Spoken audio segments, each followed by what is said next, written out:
In my talk, we will present an ongoing research developed at the Laboratory of Biological Structural Mechanics. We're interested in the behavior of biomedical devices made with shape memory alloys, and in particular of stents that are structured laser cut from microtubes, and the dimension of the minimum element, which is the struts, is around 150 to 100 microns. And when these devices are produced, they are crimped in a catheter where they are subjected to very large deformation, and then they are introduced in the body where they are where I have to learn how to use it, where they self-expand, and then after self-expansion they are subjected to cyclic loads due to blood pressure, hair movements, as well as body movements. So clear that fatigue is an issue in these applications. And in particular, if you look at peripheral stents, they are subjected to 1 million cycles per year due to leg movements in terms of axial compression, bending, and torsion. And sometimes there are cases in which we have fracture, and fracture means restenosis, which is a failure of the treatment. So also from the point of view of the regulatory bodies, they ask for fatigue analysis, and they go indication about the path, mechanical and fatigue characterization, computational analysis, and then the definition of fatigue criteria and failure analysis, and objective validations. And I would like to discuss with you the state of the art of these steps, remembering that if we talk about medical devices, in medical devices, material and microstructure are fundamental, they have to be taken into account. So from the specimen, commonly for fatigue data are used specimens that have different shapes, different dimensions, different production process with respect to stents, and also in the case of paper focusing on stents, the dimensions are not exactly the ones on the stents, and in any case when this kind of diamond shaped specimen is used, numerical analysis are required. There are some new, quite recent papers that use microtubes, however the shape is clearly different than the stents. The test, usually common tests are rotary bending test or tensile torsion test, but as you can understand, in the stents, when we have torsion, bending, and axial load, the solicitation is multi-axial, and of course we have no data, we have very few data about these conditions. And typically we can find papers in which we see fully reversed cycle, but what happens into the stent is completely different.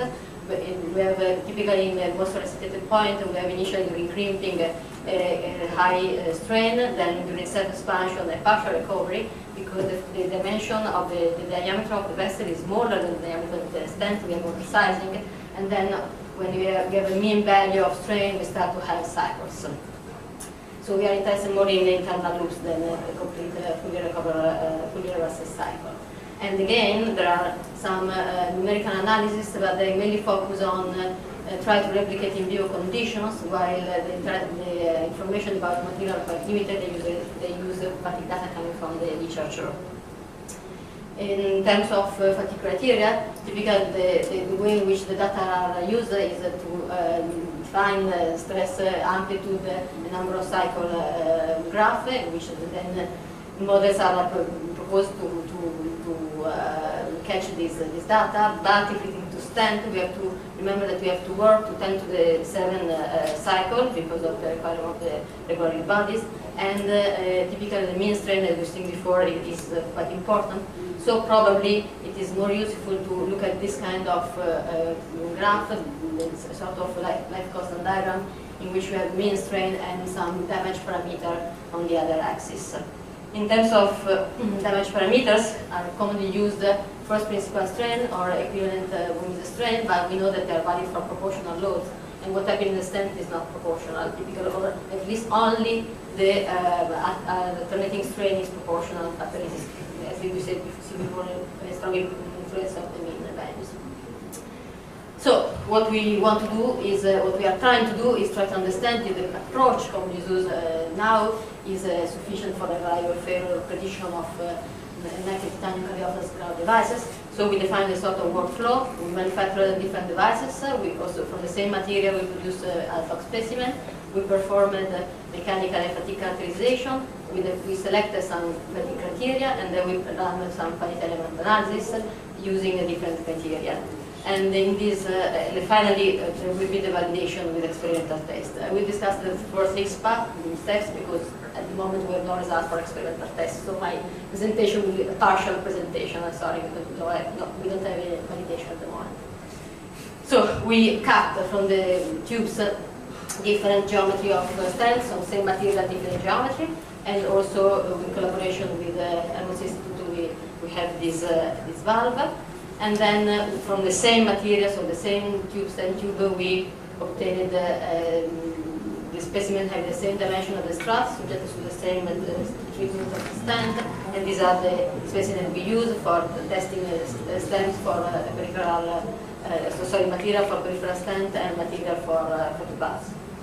Then we started to make a mechanical characterization, in particular to get the parameters for the numerical analysis. We perform this analysis using anti-mechanical PDL, and we use at the moment the inbuilt Shim-Morales model already implemented in this commercial code. Then we started with the experimental tests, cyclic loading, varying the mean and amplitude strain, and we always perform the simulation to take into account the effect of crimping and self-expansion, and we use different value of amplitude strain that clearly gives different condition in the material. And we guess we are starting to have some results, experimental results, so we are now starting to build the constant life curvature using 10 to the 6 number of cycles. And so here, which criteria? We usually use 1 billion alternative strain, but as we told before, it is not probably the correct way. So we decided to start to investigate if other criteria based on the critical plane that should be more physical in some way are able to give us better results.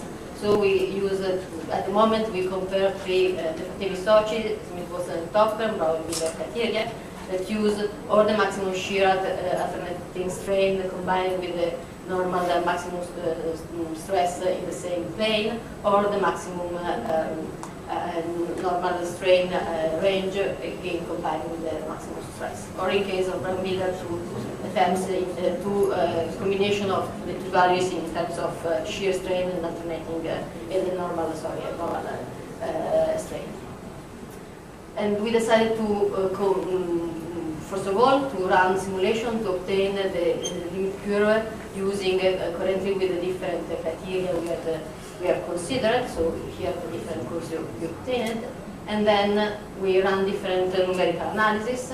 We started with very simple geometry, which is the simplest unit of the stent, where we apply open and closing forces, and then we study stent in open self-expansion configuration. This is not true, it's not a real configuration because the stent are inside the vessel, but this kind of configuration can be easily tested experimentally, so we can have experimental result easily in this condition. And here we applied bending, torsion, and tension. And again, then we simulate also the self-expansion of the stent in press-stretched vessel, and then removing the press stretch, we obtain compression of the stent, simulating the compression of the stent during the leg movements. And finally, also for the vessel, we simulate the self-expansion in a compartment, and then we consider different properties for the compartment and different pressure applied to the compartment. I will show you just few results. And here we have the results in terms of the struts. We clearly see that the different criteria gives different results in terms of the risk of fracture, and also in terms of the distribution of the combination of damage parameter with respect to the principal strain. However, all the criteria detect the same zone in terms of maximum highest risk. And obviously, changing the model, we have different distributions of the class of points, but again we confirm that the same points are detected in different, and changing the geometry and changing obviously the load, we have also the different indication by the criteria. There are some cases in which 2 criteria gives higher risk and 2 give more risk, or there are cases in which all say higher risk, and so on. So we can say that changing the geometry, changing the laws applied, we have a large spread number of numerical results that can help us to have a good to find, let me say, indication for the experimental test for selecting one criteria or more than one or more than one criteria as the best in terms of prediction of fatigue. And clearly here you can see that in the case of this valve we have also very high strain during the application of the So at the first conclusion we may say that all the criteria predict the same critical zone, which is fine. However, different criteria give different results in terms of risk, depending on the geometry and the solicitation. It seems that Gomises give the less conservative, the most conservative, and Smith was on top of the most conservative. However, the less conservative, sorry. However, we have to say that two-parameter K and S used for defining the Fatemi-Socha and Brown-Miller models are taken from the literature, so we have to define better the values. Next step, obviously, numerical experimental test to compare the results, and also we are interested in some consideration about status aspect, and in particular what happens in the loop, internal loops. Another problem that we notice is that in the case of the valve, we have precipitation of the valve during the crimping. And typically the commercial fine-time code are not able to describe this aspect. So we worked on the development of a numerical model starting from previous work, and this model is able to describe cyclic fatigue, so the accumulation of inelastic strain due to cycles, but also the effect of the plasticity. I don't go deeply into detail to this model, and I just show you some comparison with literature data. And what is very interesting for us are the results obtained studying the crimping of the valve and then the application in the self-expansion mock vessel and application of the cycle.